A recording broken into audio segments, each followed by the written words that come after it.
తల్లి ప్రేమతో అమ్మ అనుబంధం గురించి ఏ సినిమా వచ్చినా సరే అది బ్లాక్ బస్టర్ హిట్ అందుకున్నాయి.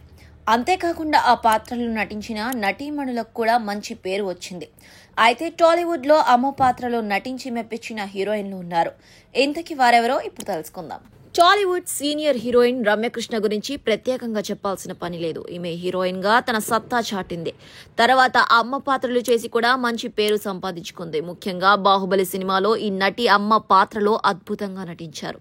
శివగామి పాత్రలో ఒదిగిపోయి చాలా బాగా నటించి మంచి గుర్తింపు తెచ్చుకుంది. టాలీవుడ్ సీనియర్ నటి జయసుధ గురించి ఎంత చెప్పినా తక్కువే. చాలా సినిమాల్లో హీరోయిన్ గా చేసింది. అలాగే తర్వాత చాలా సినిమాల్లో హీరోలకు అమ్మగా నటించి మంచి ఫేమ్ సంపాదించుకుంది. బొమ్మరిల్లు, సీతమ్మ వాకిట్లో సిరిమల్లి చెట్టు, గోవిందుడు అందరివాడే ఇలా చాలా సినిమాల్లో అమ్మ పాత్రలో నటించింది.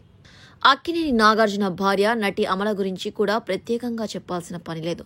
హీరోయిన్ గా పలు సినిమాల్లో తన గ్లామర్ తో అందరి మనసు దోచేసిన ఈ నటి అమ్మ పాత్రలో అద్భుతంగా నటించి మెప్పించింది. లైఫ్ ఇస్ బ్యూటిఫుల్ సినిమాలో అమ్మ పాత్రలో నటించి అవార్డు కూడా అందుకుంది. శరణ్య పొన్వానన్ ఈమె గురించి తెలియని వారు ఎవరూ లేరు. ఈ నటి అమ్మ పాత్రలో నటిస్తే ఆ సినిమా హిట్ అంతే. అంత అద్భుతంగా ఈ పాత్రలో ఒదిగిపోతుంది. ఒకటి కాదు, రెండు కాదు, చాలా సినిమాల్లో అమ్మ పాత్రలో నటించి తనకంటూ స్పెషల్ ఇమేజ్ క్రియేట్ చేసుకుంది. స్టార్ హీరోల సరసన హీరోయిన్ గా మెప్పించిన ఊర్వశి తర్వాత చాలా సినిమాల్లో అమ్మగా నటించింది. అమ్మ పాత్రలో కూడా తన అమాయకత్వంతో అందరి మనసు దోచేసింది.